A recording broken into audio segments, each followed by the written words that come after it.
ဘာဝနာ၅မျိုးကိုပွားများကြမယ်ဗုဒ္ဓနုတ္တိဘာဝနာမရဏနုတ္တိဘာဝနာအတုပဘာဝနာမေတ္တာဘာဝနာအာနာပါနတတိပဋ္ဌာန်ဘာဝနာဒီဘာဝနာတရားတွေကိုပွားများခြင်းဟာစိတ်နှလုံးကိုမြင့်မြတ်စေတယ်ဉာဏ်ပညာကိုဖြစ်ထွန်းစေတယ်ညှိကပ်တွေ့တာမှုကိုနှဲပါစေတဲ့အတွက်ကြောင့်စိတ်နှလုံးကိုအလုံးအမလွတ်လပ်ပေါ်ပါစေတယ်ခုလဲချမ်းသာနောင်လဲချမ်းသာစီမဲ့အလွန်မုံမြတ်တဲ့အလုပ်တွေဖြစ်တယ်ခုဗုဒ္ဓနုတ္တိဘာဝနာကိုပွားများကြမယ်ဗုဒ္ဓနုတ္တိဘာဝနာဆိုတာမြတ်စွာဘုရားရဲ့မြင့်မြတ်ဆုံးဂုဏ်ကြီးသွေးတွေကိုနှလုံးသွင်းဆင်ခြင်နေတာကိုပြောတာမြတ်စွာဘုရားရဲ့ဂုဏ်တော်တွေဆိုတာအသင်္ချေအနန္တရှိတယ်မရေမတွက်နိုင်တော့အောင်များပြားတယ်အဲ့ဒီတွေကမှမြတ်စွာဘုရားကိုယ်တိုင်ဒီဂုဏ်တွေနဲ့ပြည့်စုံတယ်ဆိုပြီးတော့ကျင့်ဖန်များစွာဝန်ခံဟောကြားခဲ့တဲ့ဂုဏ်တော်၉ပါးရှိတယ်ဣတိပိသောဘဂဝါအရဟံသမ္မာသမ္ဗုဒ္ဓောဝိဇ္ဇာရှရဏသမ္ပန္နောသူကတောလောကဝိတုအနုတ္တရောပုရိသဓမ္မတာရတိတတ္ထာဒေဝမနုဿာနံ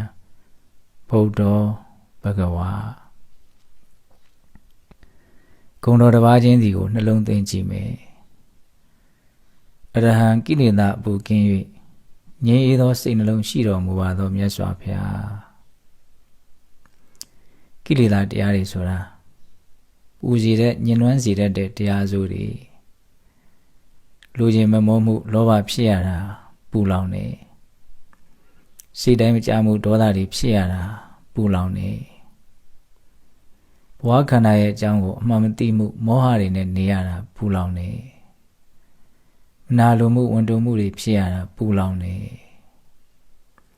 အဲ့ဒီလိုပူလောင်တဲ့ကိလေသာတရားတွေဟာမြတ်စွာဘုရားရဲ့တဏ္ဍာမှာဘာတစ်ခုမှမဖြစ်တော့ဘူးအရဟတမေဉာဏ်နဲ့အမြင့်ပြတ်ပဲတတ်ပြီးပြီဘလောက်မမောစရာကောင်းတာနဲ့တွေ့မြတ်စွာဘုရားမှာလောဘဖြစ်တယ်ဆိုတာမရှိဘူးဘလောက်မကျေနပ်စရာကောင်းတာနဲ့တွေ့မြတ်စွာဘုရားမှာဒေါသဖြစ်တယ်ဆိုတာမရှိဘူးအဲလိုပူတဲ့လောင်တတ်တွေမရှိလို့မြတ်စွာဘုရားရဲ့စိတ်နှလုံးဟာပဂတိငြိမ်းအေးတော်မူတယ်သမ္မာသမ္ဗုဒ္ဓောလုံးစုံသောတရားတို့ကိုမဖောက်မပြန်ကိုယ်ပိုင်ဉာဏ်ဖြင့်မှန်ကန်စွာသိမြင်တော်မူပါသောမြတ်စွာဘုရားမြတ်စွာဘုရားဆိုတာသဘာဝတရားတွေကိုဖန်တီးသူမဟုတ်ဘူးသိမြင်သူသာဖြစ်တယ်သဘာဝတရားတွေရဲ့အကြောင်းကိုပြည့်စုံအောင်သိမြင်နားလည်သူသာဖြစ်တယ်ဒါတွေကဆင်းရဲကြောင်းတရားဒါတွေကတော့ချမ်းသာကြောင်းတရားဒါတွေကတော့တန်တရားဝိဒုက္ခကလွတ်မြောက်ကြောင်းတရားလို့အဲ့ဒါလိုသဘာဝတရားတွေရဲ့အကြောင်းကိုမြတ်စွာဘုရားကိုယ်တော်တိုင်မှန်မှန်ကန်ကန်ပြည့်စုံအောင်သိမြင်တော်မူတယ်ဝိဇ္ဇာရှရဏတမ္ပန္နောမျက်စိနဲ့တူသောအသိဉာဏ်ဝိဇ္ဇာ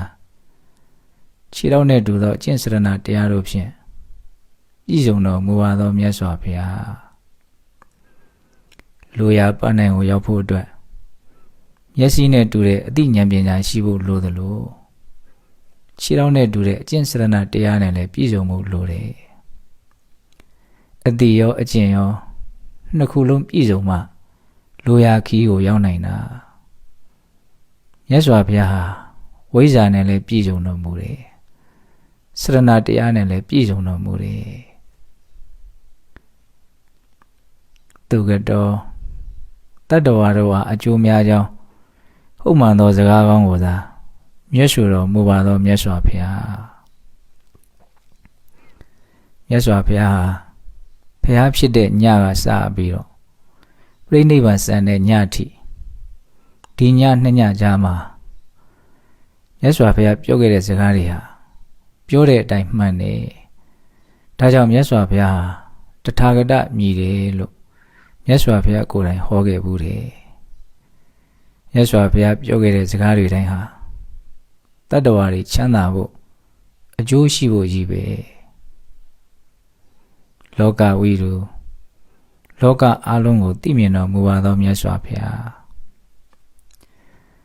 မြတ်စွာဘုရားလုံးစုံသောလောကကိုသိမြင်တော်မူတယ်တဲ့တတ္တလောကလို့ဆိုတဲ့တတ္တဝါတွေအကြောင်းကိုအသေးစိတ်ပြည့်စုံအောင်သိမြင်တော်မူတယ်ဒီတတ္တဝါဟာဘာကြောင့်ဒီလိုဖြစ်နေတာသူ့အကြိုက်ကဘယ်လိုသူ့စရိုက်ကဘယ်ပုံအကုန်စင်သိတယ်တတ္တဝါတူးချင်းစီရဲ့ကိလေသာအထူပါသူတော်ကောင်းတက်ခံအနုအယက်အရာအလုံးကိုခေစီတင်ညာသိတော်မူတယ်သင်္ခါရလောကလို့ဆိုတဲ့ယုံ nant ရဲ့အကြောင်းကိုလည်းပဲအသေးစိတ်အကုန်စင်သိမြင်တော်မူတယ်ယုတ်တည်နံနေဘယ်လိုဖြစ်ပေါ်နေကြသလဲဘာကြောင့်ဖြစ်ပေါ်နေကြသလဲဘယ်လိုတွေဆက်ဖြစ်မလဲ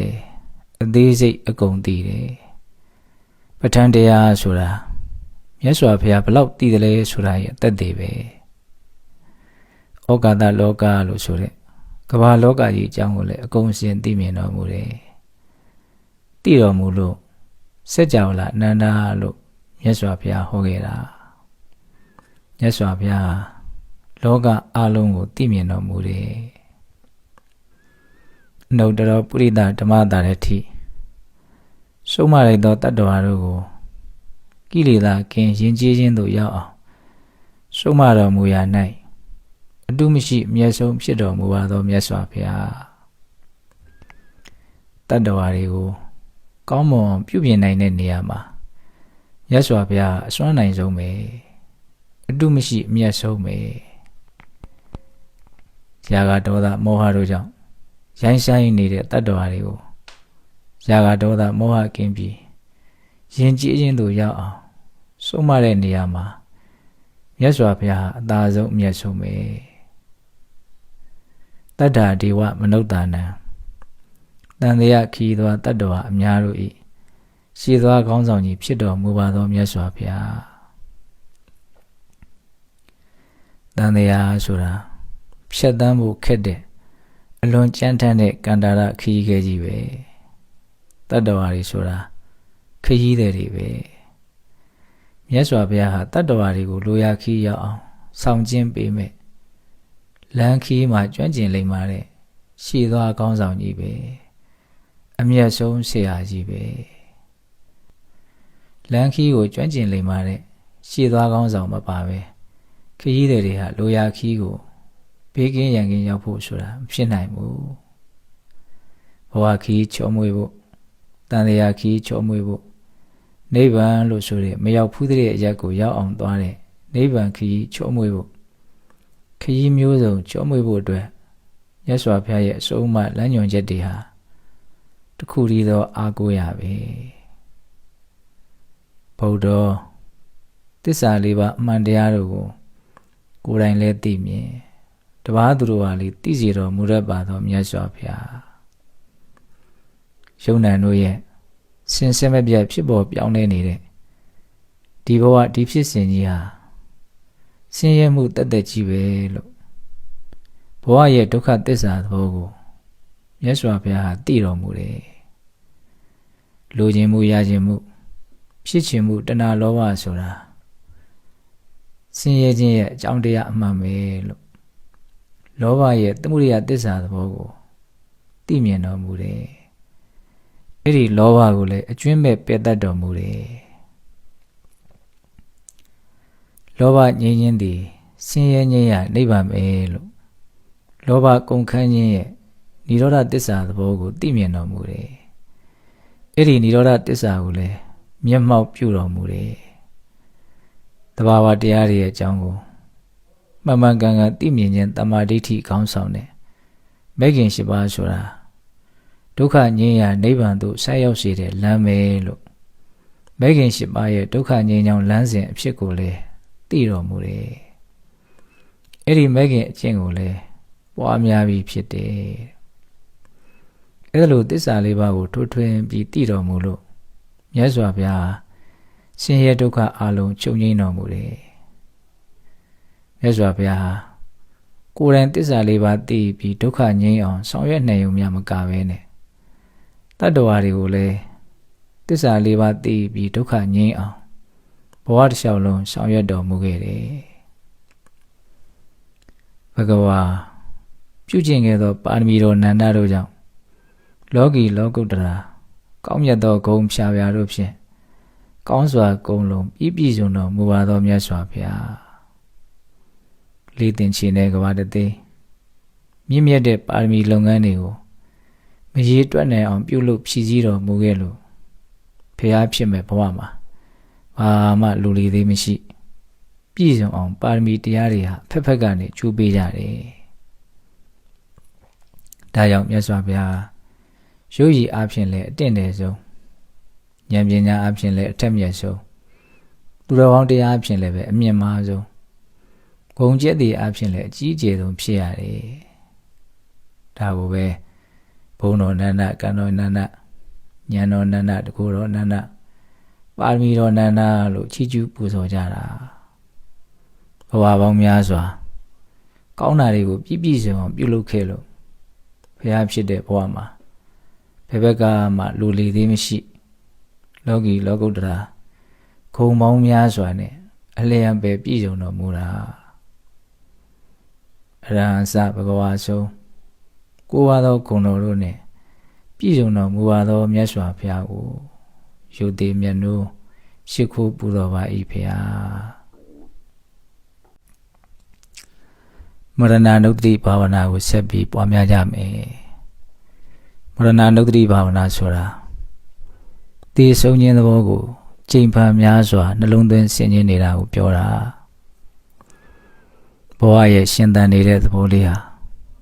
တေချာပေါက်သေဆုံးခြင်းနဲ့ဆုံးသက်ရမှာကောင်းငင်မြောက်လိုက်တဲ့ခေဟာတေချာပေါက်မြေကြီးပေါ်ပြန်ကျသလိုပဲမွေးဖွားလာတဲ့တတ္တဝါမှန်သမျှတေချာပေါက်သေဆုံးကြရမှာမသေးဘူးဆိုတာမရှိပါဘူးဒါတတ္တဝါတိုင်းရှောင်လွှဲလို့မရတဲ့သဘာဝပဲဒါဟာအမှန်တရားပဲအတိတ်ကာလကဖြစ်ခဲ့ကြတဲ့တတ္တဝါတွေအကုန်လုံးသေဆုံးသွားကြပြီအကုန်လုံးသေမင်းခရင်ဝင်သွားကြပြီခုပိဿုပန်ကာလမှာလဲသေဆုံးနေကြစေသေမင်းခရင်ဝင်ရင်းနဲ့ဆုံးသက်နေကြစေနောက်နာဂတ်မှာလည်းပဲသေဆုံးရင်းနဲ့ပဲအဆုံးသတ်သွားကြအောင်ပါအတိတ်အနာကပိဿုပန်ကာလသုံးပါးကိုကြည့်လိုက်ပါချိန်တိုင်းသေခဲ့ကြတာအချိန်တိုင်းသေနေကြစေဆက်ပြီးတော့လေအချိန်တိုင်းသေနေကြအောင်ပါလောကဆိုတာတကယ်အသေးလောကကြီးပဲအချိန်နဲ့အမျှမွေးဖွားခြင်းကအစားထိုးထိုးနေလို့တတ္တလောကကြီးဟာဒီတိုင်းပဲလို့ထင်နေကြရတာ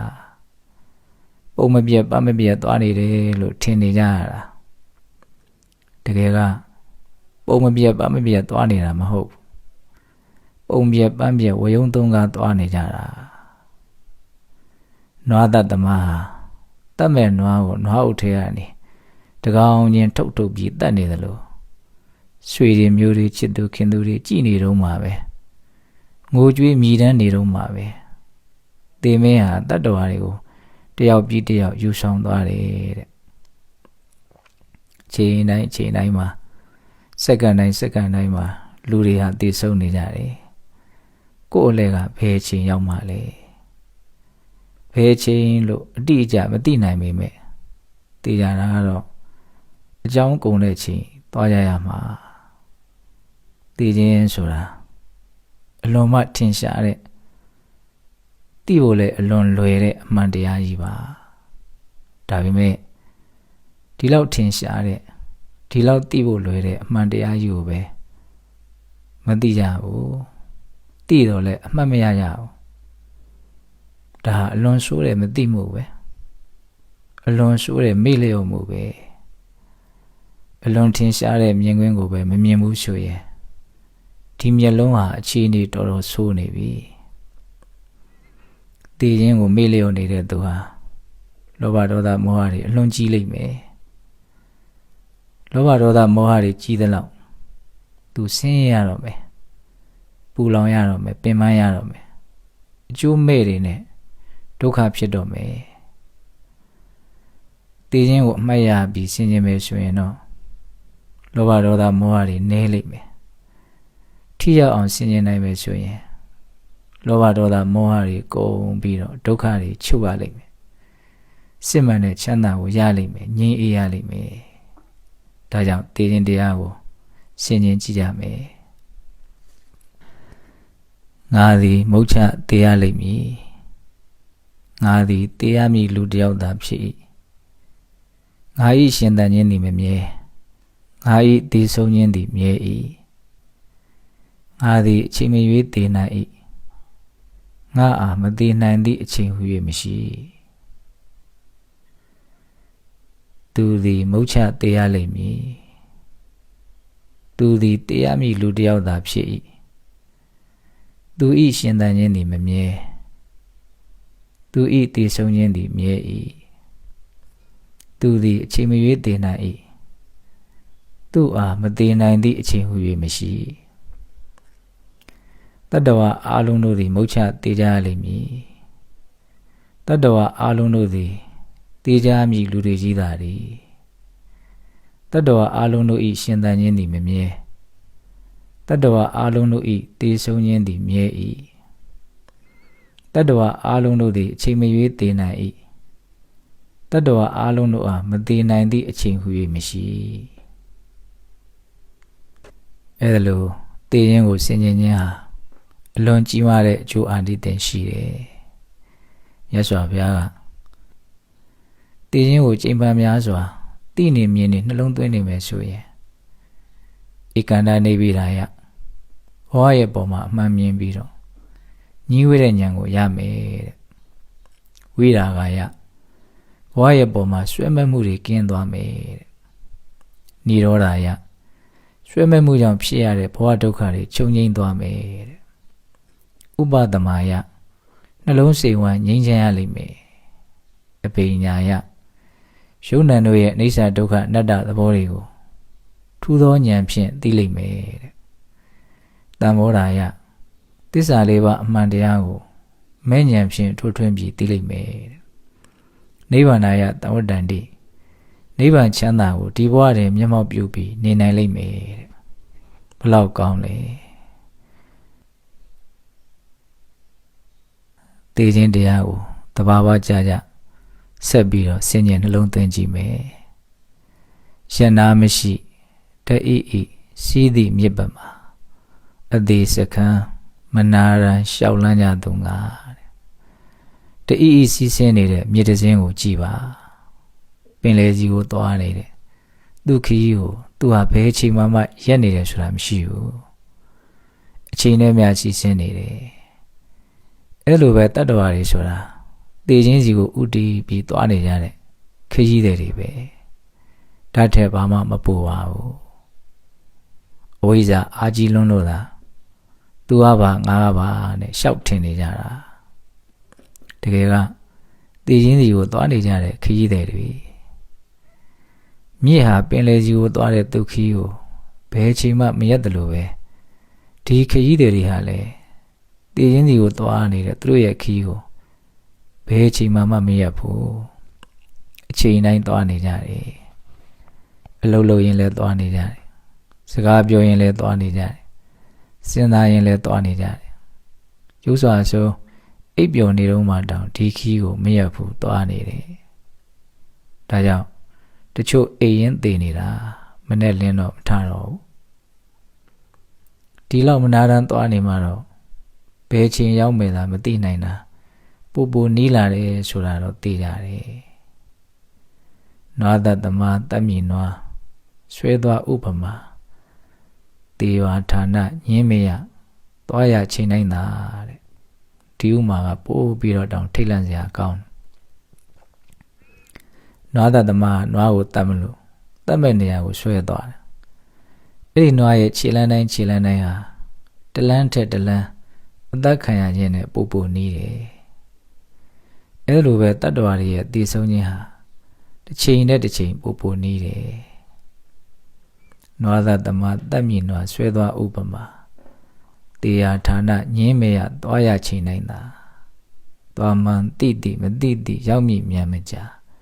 တို့သူငါစုခုထက်ခုတေမှုနီး၍လားတဲ့အများစုကကိုခီးကိုဘယ်သွားလို့သွားနေမှသိကြတာမဟုတ်ဘူးသိတော့လဲအမှတ်မရရဘူးတိတိမတိတိအမှတ်ရရမရရသွားနေကြတာဖြစ်လို့မကြခင်တော့ရောက်သွားမှာပဲသွားနေတာဖြစ်လို့အခုထက်အခုကပိုးပြီးတော့သေဖို့နေတယ်ပျက်စီးလွယ်လာလူဘဝတူဆွအိုးပမာအကြောင်းမျိုးမျိုးရင်ဆိုင်တို့သေရိုးဓမ္မတာတဲ့မြေအိုးတစ်လုံးရဲ့ကွက်ပြက်ခြင်းကိုဘယ်သူမှမသိနိုင်တယ်လို့လူတစ်ယောက်ရဲ့ဘဝပျက်စီးခြင်းသေဆုံးခြင်းကိုဘယ်သူမှမသိနိုင်ဘူးမြေအိုးရဲ့ကွက်ပြက်ခြင်းဟာ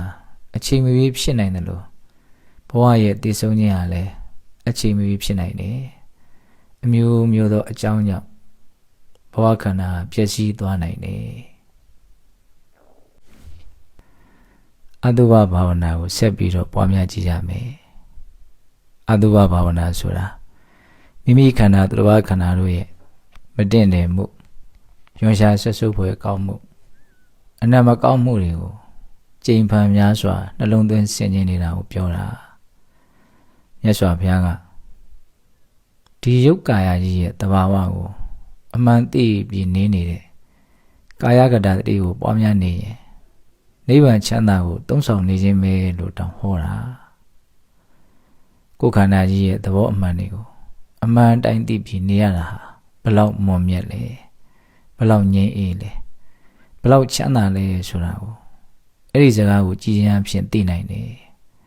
နိဗ္ဗာန်ကိုသုံးဆောင်ခြင်းလို့တောင်းဟောထားတာဒါကြောင့်ဒီခန္ဓာအင်းကြီးကိုဘာတွေနဲ့ဘလို့တိဆောက်ထားလဲဆိုတာအသေးစိတ်အမှန်တိုင်းသိကြရအောင်အယိုးကိုအမာခံနေရာမှာစိုက်ဆောက်ပြီးတော့အကျော်ပေါင်းများစွာနဲ့ဖွဲ့ရှက်ပြီးတော့အသာအသွေးနဲ့လိမ့်ကြံပြီးတော့အရည်သူရည်ပါနဲ့အုပ်ပြီးတော့တိဆောက်ထားတဲ့ခန္ဓာအင်းကြီးဒီခန္ဓာအင်းကြီးထဲမှာဘာတွေရှိနေလဲ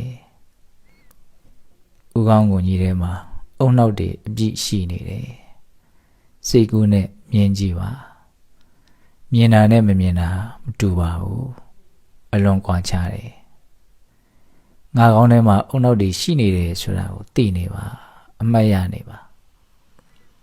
ရင်ကောင်းပိုင်းမှာဘာတွေရှိလဲအဆုတ်နဲ့နှလုံးဟာမယမနာအလုံးလုံးရင်းနဲ့ရှိနေကြတယ်ရင်ဘတ်ကြီးတစ်ခုလုံးအဆုတ်နဲ့ပြည့်နေတယ်အဆုတ်ကလေကိုရှူသွင်းရင်ရှိုက်ထုတ်ရင်းနဲ့သွေးတွေကိုတန့်ရှင်းအောင်လုပ်တယ်အဲ့ဒီသွေးတွေကိုတစ်ကိုယ်လုံးအနှံ့ရောက်သွားအောင်နှလုံးကညှစ်ပြီးဖြန့်ပေးတယ်ရင်ဘတ်ထဲမှာအဆုတ်နဲ့နှလုံးအလုံးလုံးရင်းရှိနေတယ်ဆိုတာကိုသိနေပါဒါတွေရှိနေတယ်လို့သိပေးပါဝမ်းပိုက်ပိုက်မှာဘာတွေရှိလဲအသေးဆိုတာကြီးရှိမယ်တိကြီးအိတ်ကလေးရှိမယ်အောက်မှာပန်ကရိယာဆိုတဲ့မုံကျူအိတ်ရှိမယ်အစာကြီးစနစ်အတွက်ဓာတ်မျိုးစုံကိုထုတ်ပေးမယ်ကုဋ္ဌာတာတွေတခါအစာအိမ်ဆိုတာရှိမယ်တွန့်ခောက်ခွေးနေတဲ့ဥသိန်ဆိုတာရှိမယ်အစာဟောင်းအိမ်ဆိုတဲ့ဥမာကြီးရှိမယ်ကိုမဲမဲမော်မော်စားတောက်ထားတဲ့အစာတွေရှိမယ်အစာမဟောင်းတဟောင်းတွေရှိမယ်အစာဟောင်းတွေရှိမယ်ကြောက်ကနှလုံးကစစ်ထုတ်လိုက်တဲ့စီးတွေနဲ့ပြည့်နေတဲ့စီးအိမ်ကြီးရှိမယ်ဘဝဆိုတာဒါပဲပိုက်ဆံရှိရှိမရှိရှိပညာတတ်တတ်မတတ်တတ်ယောက်ျားဖြစ်ဖြစ်မိန်းမဖြစ်ဖြစ်လူကြီးဖြစ်ဖြစ်လူငယ်ဖြစ်ဖြစ်အိုအိုလှလှဘာကွဲပြားခြားနားမှုမှမရှိပါဘူးဒါမျိုးတွေကြီးပဲအနတ်မကောင်းတဲ့ကျွမ်းစားဆက်စုပ်ပဲသဘောတွေမတန်ရှင်းမတင့်နေတဲ့အညစ်အကြေးသဘောတွေငါလို့မှတ်ထင်မျက်နှိုးနေတယ်ဒီခန္ဓာကိုယ်ကြီးတစ်ခုလုံးမှာဒီမတန်ရှင်းတာတွေကလွဲလို့တခြားဘာမှရှိမနေဘူးသူလို့မှတ်ထင်မျက်နှိုးနေတဲ့တခြားခန္ဓာကိုယ်တွေမှာလဲဒီမတန်ရှင်းတာတွေကလွဲလို့တ တခြားဘာမှရှိမနေဘူးအားလုံးကအတူတူတွေပဲဒါဟာမှန်ကန်တဲ့အမြင်ပဲပုဂ္ဂိုလ်တ attva လို့မမြင်ပဲနဲ့အယိုးတို့ရဲ့အရှုအဝေးပဲအသားတို့ရဲ့အရှုအဝေးပဲသွေးတို့ရဲ့အရှုအဝေးပဲအားလုံးဟာအတူတူပဲလို့ကုဋ္ဌာတတွေကိုမြင်တာဟာအလွန်မှစိတ်နှလုံးကိုငြိမ်းအေးစေတယ်အလွန်မှလည်းချမ်းသာစေတယ်ဒီနေရာမှာကိုယ်ခန္ဓာကိုယ်ရင်ဒီသဘောတွေပဲလို့မြင်အောင်လုပ်ရမှာမဟုတ်ဘူးသူတစ်ပါးခန္ဓာတွေကိုလည်းဒီသဘောတွေပဲလို့မြင်အောင်လုပ်ရအောင်ပါဒါကြောင့်မြတ်စွာဘုရားကအစ္ဆတံဝဗဟိတဝါလို့ဟောတော်မူတာငါဆိုတာလည်းဒီတိုင်းပဲသူဆိုတာလည်းဒီတိုင်းပဲလူတိုင်းဒီတိုင်းပဲလို့ဆင်ခြင်ရမှာဇံပင်မွေးညင်းခြေသည်လက်သည်သွားအရည်အသာအကျော်အယိုးရိုးရင်းချင်စီအညွတ်နှလုံးအသေးအမြည်အဖြင်းအဆုပ်ဥမဥသေးအစာသက်အစာဟောင်းအုံနောက်တီးကြီးတလိပ်ရေသွေးချွေးအစီကဲမျက်ရည်အစီကြီးတတွေးနတ်အရှိကျင်းငယ်32ခုထာတာလူတိုင်းဟာဒီ32ခုထာတာတို့ရဲ့အရှုအဝေးမျှပဲဘာကွဲပြားခြားနားမှုမှမရှိပါဘူးဒါကိုမြင်အောင်ကြည့်ပါဒီ32ခုထာတာကိုတစ်ခုရင်ဆင်ခြင်ကြည့်ပါဆံပင်ကိုစိတ်ကူးနဲ့ချွတ်ပြီးတော့ကြည့်ပါဆံပင်ဒီပုဂ္ဂိုလ်တ attva မဟုတ်ယွန်ရှာဆက်စုပ်ဖွယ်သဘောသာဖြစ်တယ်ငါခေါင်းပေါ်မှာပေါက်နေတာလို့ဆံပင်ဟာမသိသလိုခေါင်းကလည်းငါ့ပေါ်မှာဆံပင်တွေပေါက်နေတာလို့မသိပါဘူးအချင်းချင်းမသိကြတဲ့သဘာဝတွေအဲ့ဒါလို့32ခုဌာနကိုတစ်ခုချင်းဆင်ခြင်ကြည့်ရမှာဥပမာအယိုးဆိုရင်လေအယိုးကိုစိတ်နဲ့မြင်အောင်ကြည့်ပြီးတော့အယိုးဒီပုဂ္ဂိုလ်တ attva မဟုတ်ယွန်ရှာဆက်စုပ်ဖွယ်သဘောသာဖြစ်တယ်ငါပေါ်မှာအသားတွေအုပ်ထားတာလို့အယိုးဟာမသိတယ်လို့အသားတွေကလည်းငါထဲမှာအယိုးတွေရှိတယ်လို့မသိပါဘူးအချင်းချင်းမသိကြတဲ့သဘာဝတွေအုံနောက်ဆိုရင်လေအုံနောက်ကိုစိတ်နဲ့မြင်အောင်ကြည့်ပြီးတော့အုံနောက်ဒီပုဂ္ဂိုလ်တ attva မဟုတ်ယွန်ရှာဆက်စုပ်ဖွယ်သဘောသာဖြစ်တယ်ဥခေါင်းကုန်ထဲမှာငါရှိနေတယ်လို့အုံနောက်ဟာမသိတယ်လို့ဥခေါင်းကုန်ကြီးကလည်းငါထဲမှာအုံနောက်တွေရှိနေတယ်လို့မသိပါဘူးအချင်းချင်းမသိကြတဲ့သဘာဝတွေလို့ဆင်ခြင်ရမှာအဆုပ်နှလုံးအသေးအမြည်အဖြင်းအစရှိတဲ့ကလီသားတွေကိုလည်းပဲသူတို့ကိုမြင်အောင်ကြည့်ပြီးတော့သူတို့ဟာပုဂ္ဂိုလ်တ attva မဟုတ်ယွန်ရှာဆက်စုပ်ပဲသဘောသာဖြစ်တယ်ဝမ်းပိုက်ထဲမှာရှိနေတာကိုသူတို့ဟာမသိကြသလိုဝမ်းပိုက်ကြီးရတယ်ငါထဲမှာဒါတွေရှိနေတယ်လို့မသိပါဘူးအချင်းချင်းမသိကြတဲ့သဘာဝတရားတွေလို့ဆင်ခြင်ရမှာနိဗ္ဗာန်ကိုသုံးဆောင်ခြင်းလို့မြတ်စွာဘုရားကြီးမွမ်းပြီးတော့ဟောထားတယ်ဒီကာယကတာတတိကိုပွားများခြင်းနဲ့ဆိုရင်32ခုဌာနကိုသင်ယူထားရမယ်တစ်ခုချင်းစီရဲ့အယောင်တွေပုံသဏ္ဍာန်တွေတရားတွေဒါတွေကိုသိအောင်လေ့လာမှတ်သားရမယ်သင်ယူခြင်းလေ့လာခြင်းမရှိဘဲနဲ့ပွားများတတ်မှာမဟုတ်ဘူးသူတို့ရဲ့သဘာဝကိုကျွမ်းကျင်အောင်သင်ယူလေ့လာပြီးဆင်ခြင်မယ်ဆိုရင်မဲ့ဉဏ်ပူဉဏ်ရနိုင်သည့်အထိအကျိုးများတဲ့ဘာဝနာတရားဖြစ်တယ်ဒါကြောင့်ကိုယ်ခန္ဓာကိုယ်ကြီးကိုဘာတွေဘလို့ဖြစ်ပေါ်နေတယ်လဲဆိုတာကိုဉာဏ်နဲ့ဝေဖန်စီစစ်ကြရမှာမေတ္တာဘာဝနာကိုဆက်ပြီးတော့ပွားများကြမယ်မေတ္တာဆိုတာတတ္တဝါတွေရဲ့အပေါ်မှာချမ်းသာစေခြင်းနဲ့စိတ်လေးကိုပြောတာအဲ့ဒီစိတ်လေးကိုထက်ကဖြစ်အောင်လုပ်နေတာကိုမေတ္တာဘာဝနာပွားတယ်လို့ပြောတာ ပြမနဲ့လူတတ္တဝါဟူသည်များတို့သည်ဘေးရန်ကင်းကွာကိုယ်စိတ်နှပြချမ်းသာချမ်းသာကြပါစေဒီမေတ္တာဖို့ဆိုရိုးလေးကိုစိတ်ထဲကရွတ်ဆိုနေပါစိတ်ထဲကရွတ်ဆိုနေတဲ့အခါမှာလဲတတ္တဝါတွေကိုအာယုံပြုရင်းနဲ့ဘေးရန်ကင်းစေခြင်းနဲ့စိတ်ချမ်းသာစေခြင်းနဲ့စိတ်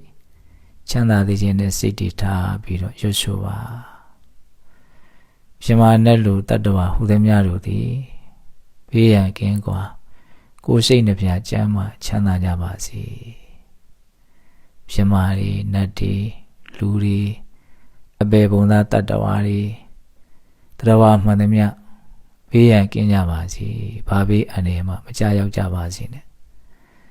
ကျမ်းမာကြပါစေဘာယောဂမှမဖြစ်ကြပါစေနဲ့စိတ်တွေလည်းချမ်းသာကြပါစေဘာဆင်းရဲမှမတွေ့ကြပါစေနဲ့ဘေးရန်ကင်းကွာကိုယ်စိတ်နှပြချမ်းသာချမ်းသာကြပါစေအဲ့ဒါလို့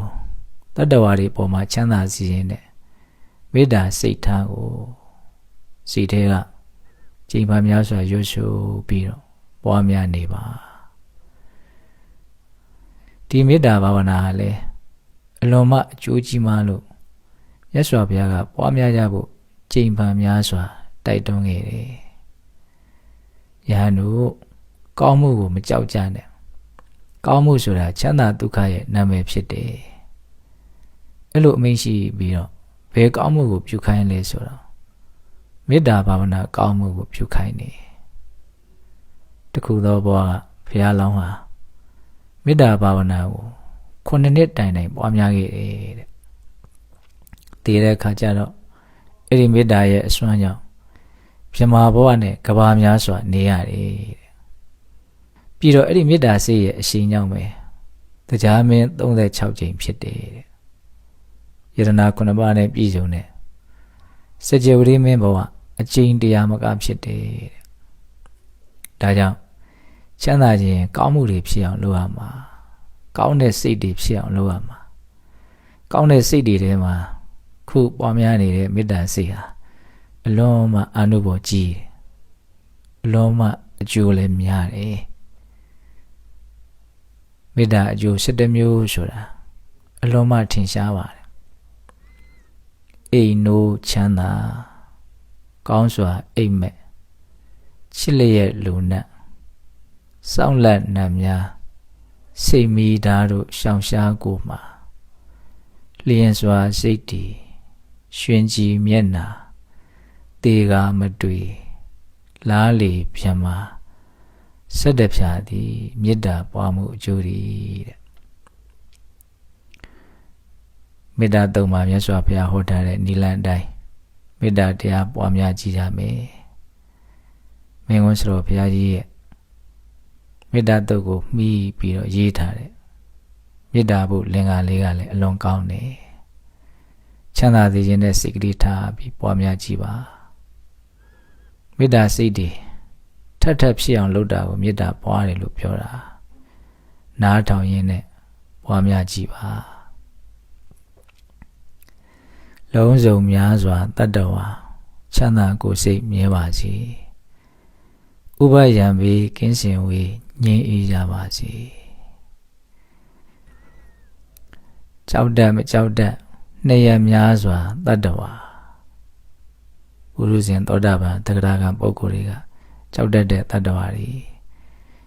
ယဟန္တာပုဂ္ဂိုလ်တွေကမကြောက်တတ်တဲ့တတ္တဝါတွေကြောက်တတ်မကြောက်တတ်နှစ်ရများစွာတတ္တဝါချမ်းသာကိုယ်စိတ်မြဲပါစေဥပယံဘေးကင်းစင်ဝေးငြိမ်းအေးကြပါစေ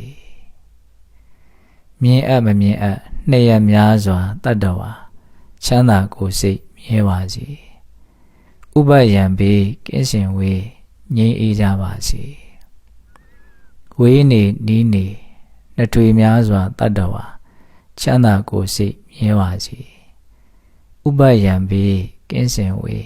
ငြိမ်းအေးကြပါစေဘဝဇတ်ဆုံးမဆုံးများစွာတတ္တဝါချမ်းသာကိုယ်စိတ်မြဲပါစေဘဝဇတ်ဆုံးဆိုတာယန္တာပုဂ္ဂိုလ်တွေကိုပြောတာမဆုံးများစွာဆိုတာ ပုထုဇဉ်သောတာပန်သက္ကရာကနာဂံပုဂ္ဂိုလ်တွေကိုပြောတာရှီတဝလသုံးရက်ခန္ဓာတတ္တဝါချမ်းသာကိုယ်စိတ်မြဲပါစေဥပယံဘေးကင်းစင်ဝေးငြိမ်းအေးကြပါစေ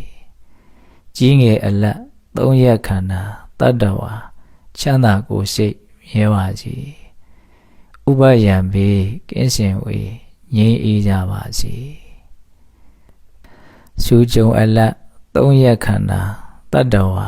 ချမ်းသာကိုယ်စိတ်မြဲပါစေဥပယံဘေးကင်းစင်ဝေးငြိမ်းအေးကြပါစေ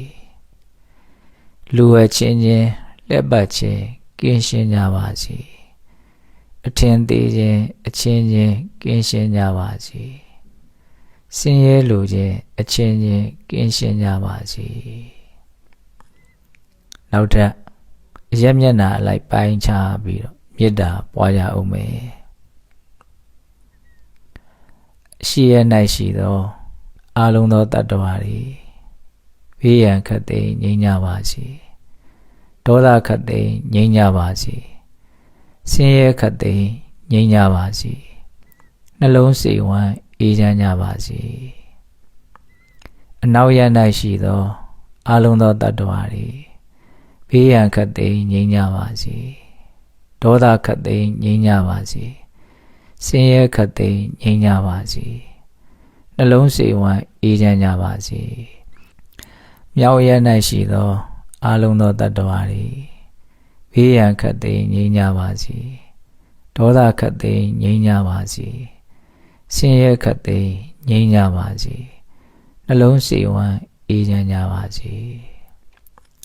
တောင်ရ၌ရှိသောအာလုံးသောတတ္တဝါတွေဘေးရန်ခတ်သိမ်းငြိမ်းကြပါစေဒေါသခတ်သိမ်းငြိမ်းကြပါစေဆင်းရဲခတ်သိမ်းငြိမ်းကြပါစေနှလုံးစိတ်ဝမ်းအေးချမ်းကြပါစေအရှိတောင်တော်ရ၌ရှိသောအာလုံးသောတတ္တဝါတွေဘေးရန်ခတ်သိမ်းငြိမ်းကြပါစေဒေါသခတ်သိမ်းငြိမ်းကြပါစေဆင်းရဲခတ်သိမ်းငြိမ်းကြပါစေနှလုံးစိတ်ဝမ်းအေးချမ်းကြပါစေနောက်မြောက်တော်ရ၌ရှိသောအာလုံးသောတတ္တဝါတွေဘေးရန်ခတ်သိမ်းငြိမ်းကြပါစေဒေါသခတ်သိမ်းငြိမ်းကြပါစေဆင်းရဲခတ်သိမ်းငြိမ်းကြပါစေနှလုံးစိတ်ဝမ်းအေးချမ်းကြပါစေအရှိမြောက်တော်ရ၌ရှိသောအာလုံးသောတတ္တဝါတွေဘေးရန်ခတ်သိမ်းငြိမ်းကြပါစေဒေါသခတ်သိမ်းငြိမ်းကြပါစေဆင်းရဲခတ်သိမ်းငြိမ်းကြပါစေနှလုံးစိတ်ဝမ်းအေးချမ်းကြပါစေနောက်တောင်တော်ရ၌ရှိသောအာလုံးသောတတ္တဝါတွေဘေးရန်ခတ်သိမ်းငြိမ်းကြပါစေဒေါသခတ်သိမ်းငြိမ်းကြပါစေဆင်းရဲခတ်သိမ်းငြိမ်းကြပါစေနှလုံးစိတ်ဝမ်းအေးချမ်းကြပါစေအောက်ရ၌ရှိသောအာလုံးသောတတ္တဝါတွေဘေးရန်ခတ်သိမ်းငြိမ်းကြပါစေဒေါသခတ်သိမ်းငြိမ်းကြပါစေဆင်းရဲခတ်သိမ်းငြိမ်းကြပါစေနှလုံးစိတ်ဝမ်းအေးချမ်းကြပါစေအထက်ရ၌ရှိသောအာလုံးသောတတ္တဝါတွေဘေးရန်ခတ်သိမ်းငြိမ်းကြပါစေဒေါသခတ်သိမ်းငြိမ်းကြပါစေဆင်းရဲခတ်သိမ်းငြိမ်းကြပါစေနှလုံးစိတ်ဝမ်းအေးချမ်းကြပါစေအာနာပါနသတိပဋ္ဌာန်ဘာဝနာပွားများကြမယ်သတိပဋ္ဌာန်တရားပွားရဲဆိုတာကိုယ်ခန္ဓာမှာဖြစ်เสียအကြောင်းတရားတွေကြောင့်ဖြစ်ပေါ်နေတဲ့ယုံ nant သဘာဝတရားတွေကိုဖြစ်နေတဲ့အတိုင်းတိနေတာကိုပြောတာမြတ်စွာဘုရားကသတိပဋ္ဌာန်တရားပွားများဖို့သင်ပေးတဲ့နေရာမှာအာနာပါနကမ္မထံကိုအရင်ဆုံးသင်ပေးခဲ့တာအာနာပါနကမ္မထံဆိုတာဝင်လေထွက်လေပေါ်မှာဝင်တိုင်းထွက်တိုင်းသတိထားပြီးဝင်မှန်းထွက်မှန်းသိနေအောင်လုပ်နေတဲ့အလုပ်ပါဝင်လေလေးဝင်သွားတယ်အဲ့ဒါကိုသိနေလိုက်တယ်တခါထွက်လေလေးထွက်သွားတယ်အဲ့ဒါကိုသိနေလိုက်တယ်ဘယ်လိုသိနေရမှာတော့ ဝေဘူးစတော်ဘုရားကြီးလွယ်ကူအောင်သင်ပေးထားတာရှိတယ်ဝင်လေလေးဝင်သွားတဲ့အခါဝင်လေလေးဟာနှာသီးဝတနေရာကိုထိခိုက်ပုတ်တိုက်ပြီးဝင်သွားလိမ့်မယ်အဲ့ဒီထိသွားတဲ့သဘောလေးကိုသိနေလိုက်ပါတဲ့ထွက်လေလေးထွက်သွားတဲ့အခါမှာလဲထွက်လေလေးဟာနှာသီးဝတနေရာကိုထိခိုက်ပုတ်တိုက်ပြီးထွက်သွားလိမ့်မယ်အဲ့ဒီထိသွားတဲ့သဘောလေးကိုသိနေလိုက်ပါတဲ့ဝင်လေဝင်တိုင်းထိမယ်ထိတိုင်းသိမယ်ထွက်လေထွက်တိုင်းထိမယ်ထိတိုင်းသိမယ်ဝင်လေထွက်လေကြောင့်ဖြစ်ပေါ်နေတဲ့အဲ့ဒီထိမှုသဘောကိုဒလဇက်လိုက်သိနေမယ်ထိတဲ့နေရာလေးကိုစိတ်ဆက်ပြီးထိတိုင်းတိနေအောင်ကြိုးစားပါစိတ်အေးထားပြီးလှုပ်ပါစိတ်တွေကိုတင်းမထားပါနဲ့ဝင်လေထွက်လေကိုနှေးအောင်မြန်အောင်လှုပ်ပြီးတော့လည်းမရှူပါနဲ့သူ့ဟာသူပုံမှန်လေးဝင်ထွက်နေပါစေကိုယ်ကထိတဲ့သဘောလေးကိုအေးဆေးလိုက်သိနေပါဘာတောင်းတမှုမှမရှိပါစေနဲ့ဘာကြောက်ကြမှုမှလည်းမရှိပါစေနဲ့ဘာဝမှလည်းမမျော်လင့်ပါနဲ့ဘာမှလည်းမစိုးရိမ်ပါနဲ့အေးဆေးချမ်းသာကြိုးစားပါတရားရှုမှတ်တယ်ဆိုတာကိုယ့်ဘဝကိုယ်ခန္ဓာရဲ့အကြောင်းကိုအမှန်သိဖို့အတွက်လုပ်နေတာပါဘဝဆိုတာမတည်မြဲတဲ့သဘောတွေဖြစ်နေတာအနိစ္စသဘောတွေပါမကောင်းမွန်တဲ့သဘောတွေဖြစ်နေတာဒုက္ခသဘောတွေပါအဆိုးမရတဲ့သဘောတွေဖြစ်နေတာအနတ္တသဘောတွေပါအဲ့ဒီအခြေအနေမှန်တွေကိုကိုယ်တိုင်သိအောင်လို့တရားရှုမှတ်နေရတာအဲ့ဒီအခြေအနေမှန်တွေကိုသိဖို့အတွက်ဒီဝင်လေထွက်လေကြောင့်ဖြစ်ပေါ်နေတဲ့ထိမှုသဘောကိုဒလဇက်လိုက်သိနေအောင်ကြိုးစားကြည့်ပါသိစရာရှိတာကိုသူ့အတူသိလာပါလိမ့်မယ်ကိုယ်လို့ကိုယ်တာဝန်ကထိတာကိုသိနေဖို့ပါဝင်တိုင်းထိတယ်ထိတိုင်းသိမယ်ထွက်တိုင်းထိတယ်ထိတိုင်းသိမယ်ဒါကိုပဲအေးအေးဆေးဆေးလုပ်နေပါ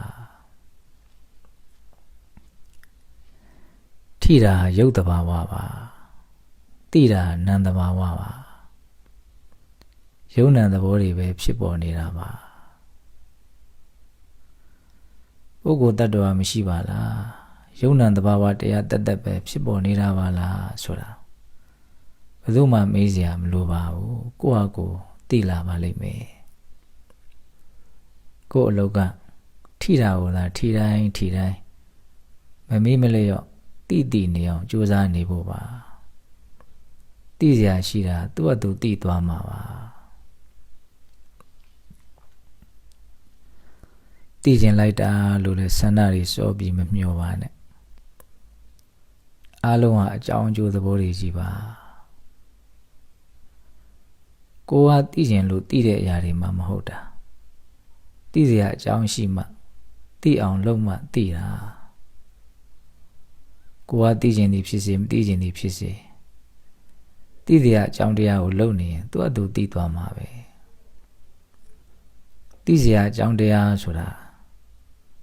ခုကိုလုပ်နေတဲ့ထိမှုကိုဒလဇက်သိအောင်လုပ်နေတဲ့အလုပ်ပဲ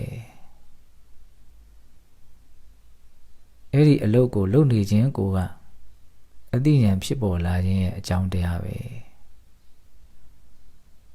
အကြောင်းရှိရင်အကျိုးတရားဆိုတာဖြစ်လာမှာ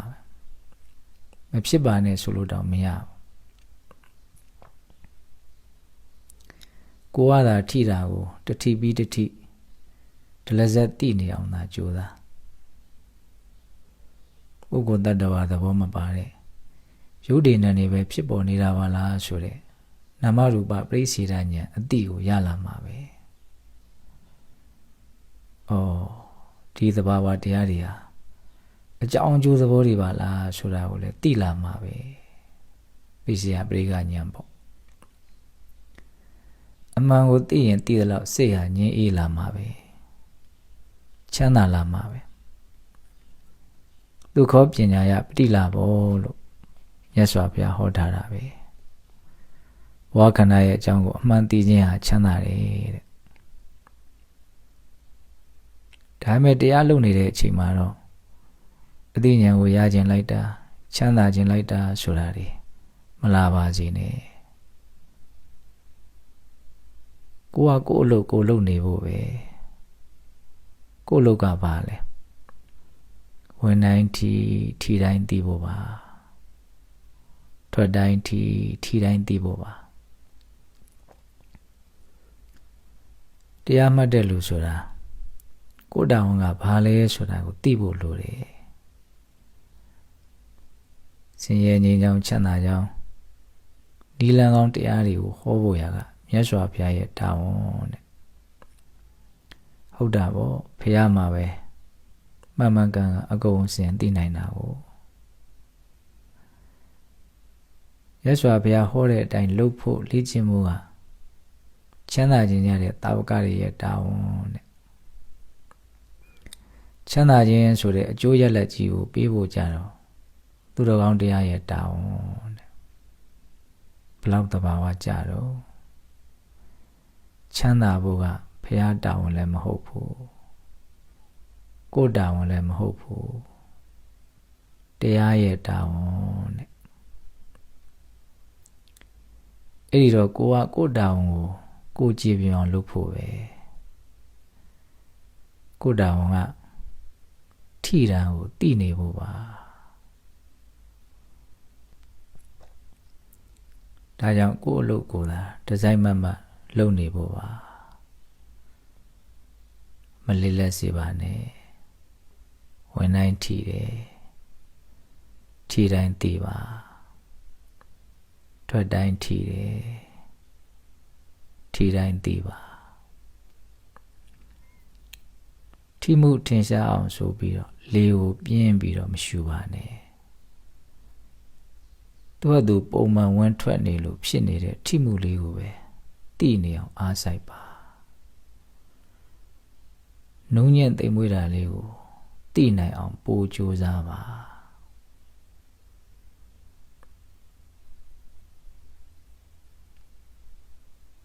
လေးစဝင်လာတယ်ထိသွားတယ်သိလိုက်တယ်ဆက်ထိနေတယ်ဆက်သိနေမယ်ဝင်လေးဆုံးသက်သွားတယ်အဲ့ဒါကိုလည်းသိလိုက်တယ်ဝင်လေးဆုံးတာနဲ့ထွက်လေကတောက်လျှောက်စထွက်တယ်ထိတယ်သိတယ်ဆက်ထိတယ်ဆက်သိမယ်ထွက်လေးဆုံးသွားတယ်အဲ့ဒါကိုလည်းသိလိုက်တယ်ထွက်လေဆုံးပြီးရင်ဝင်လေကတောက်လျှောက်မဝင်သေးပဲနဲ့ခဏရက်နေတယ်အဲ့ဒီရက်နေတာလေးကိုလည်းသိနေပါပြီးရင်ဝင်လေဝင်လာမယ်ထိတယ်သိတယ်ဝင်လေပြီးထွက်လေပြီးဝင်လေဒလဇက်သိနေအောင်ကြိုးစားပါဝင်လေတစ်ခုတင်ဖြစ်သွားတဲ့ထိမှုဟာတစ်ခုတည်းမဟုတ်ဘူးထိမှုသဘောတွေတစ်ထိပြီးတစ်ထိစင်ဆက်မပြတ်ဖြစ်ပေါ်သွားတာအဲ့ဒါတွေကိုမလို့စီပဲနဲ့လိုက်တည်နေပါ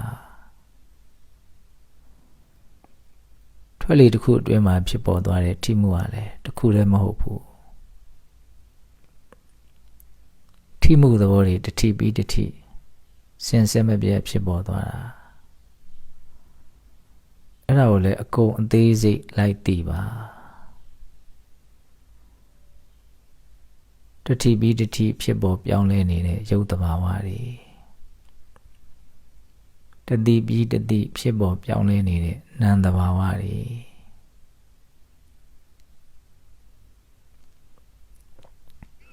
တစ်ခုပြီးတစ်ခု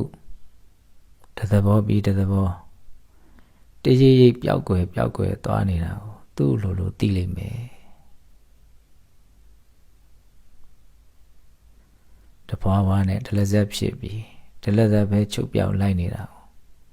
ကိုသူ့လိုသိမြင်လာလိမ့်မယ်ကိုကတော့စင်ဆက်မပြတ်ဖြစ်ပေါ်နေတဲ့ထိမှုကိုသာအမြင်မပြတ်ဒလဇက်သိနေအောင်ကြည်နေပါရှုနေပါကျင့်ပါများစွာသိနေရင်နဲ့ကြာလာရင်တမာရိဉာဏ်တွေတိုးတက်ပြီးတော့နာသီးဝါတွေမကပဲနဲ့တကူလုံးမှာဖြစ်ပေါ်ပြောင်းလဲနေမှုကိုသူ့လိုသိလာလိမ့်မယ်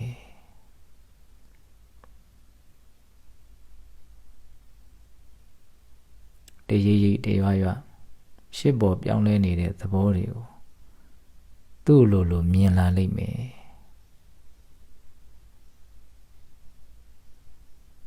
ထိတာကိုဒလဇက်သိနေရင်ကြည်နေရင်လည်းပဲမမြဲတဲ့သဘောတွေဆင်းရဲတဲ့သဘောတွေအရှုံးမရတဲ့သဘောတွေဒီသဘာဝအမှန်တွေကိုသိလာလိမ့်မယ်ရွှေလုံးလာဝရိယနဲ့ကြိုးစားလေတိုးတက်လေပဲဒီထိတာကိုဒလဇက်သိနေရင်းနဲ့ပဲနောက်ဆုံးဉာဏ်အစဉ်စဉ်မြင့်ပြီးတော့မဉဏ်ဖူဉဏ်ကိုရသွားနိုင်တယ်တဲ့ကိုကတော့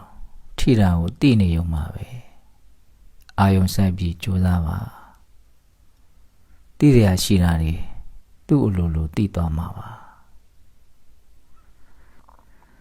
ယောဂပျောက်ခြင်းနဲ့ဆိုရင်လူနာရဲ့တာဝန်က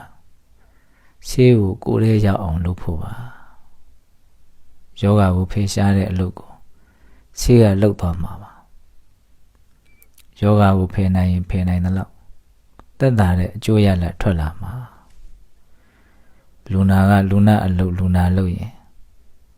ဆေးရလည်းဆေးအလုပ်ဆေးလုပ်ပါလိမ့်မယ်မြတ်စွာဘုရားဆိုတာဆေးဆရာကြီးပါတရားဆိုတာဆေးပါတတ္တဝါတွေကလူနာတွေပါကိလေသာတွေကယောဂတွေပါထိမှုကိုသိနေတယ်ဆိုတာမြတ်စွာဘုရားပေးထားတဲ့တရားဆေးပါဒီတရားဆေးကလောဘဒေါသကိလေသာယောဂကိုဖယ်ပါလိမ့်မယ်ယောဂနေရင်နေသလောက်သက်သာရမှာပါဒါကြောင့်ကိုယ်အလုပ်ကိုထိထိရောက်ရောက်လုပ်နေဖို့ပဲမကောင်းမှုရှောင်ကောင်းမှုဆောင်ဖြူအောင်စိတ်ကိုထားတဲ့ဖះအဆူစုတို့ရဲ့အဆုံးအမအားလုံးရဲ့အနှစ်ချုပ်ပါထိတာကိုသိနေခြင်းအဖြစ်မကောင်းမှုကိုစိတ်ထဲမှာတောင်မဖြစ်အောင်ရှောင်နေတာပါထိတာကိုသိနေခြင်းအဖြစ်အလွန်မြင့်မြတ်တဲ့သီလသမารိပညာလို့ဆိုတယ်ကောင်းမှုတွေကိုမိမိတန်တာမှာဖြစ်ပေါ်အောင်ဆောင်ရွက်နေတာပါထိတာကိုသိနေခြင်းအဖြစ်ကိုယ့်ရဲ့စိတ်ကိုလောဘဒေါသမောဟအညစ်အကြေးကင်းပြီးတော့ဖြူရှင်တန်ရှင်းအောင်ကြိုးစားနေတာပါမကောင်းမှုကိုရှောင်ခြင်းဟာဆင်းရဲကင်းအောင်လုပ်နေခြင်းပဲကောင်းမှုကိုဆောင်ရွက်ခြင်းဟာချမ်းသာခြင်းနဲ့ပြည့်စုံအောင်လုပ်နေခြင်းပဲစိတ်ကိုဖြူအောင်ထားခြင်းဟာဒုက္ခတွေကလွတ်မြောက်အောင်လုပ်နေခြင်းပဲထိတာကိုသိနေခြင်းအပြင်ဒီမြင့်မြတ်တဲ့မကောင်းမှုရှောင်ကောင်းမှုဆောင်ဖြူအောင်စိတ်ကိုထားလို့ဆိုတယ်လုပ်ငန်းစဉ်ကြီး3ရက်ကိုဆောင်ရွက်ပြီးသားဖြစ်သွားတယ်တစ်ချက်ခုတ်အကုန်ပြတ်တယ်ဒါကြောင့်ဒီလုပ်ငန်းရဲ့တန်ဖိုးကြီးပုံအစွမ်းထက်ပုံကိုနားလည်ပြီးတော့ စိတ်ပါလက်ပါကြိုးစားကြရမှာ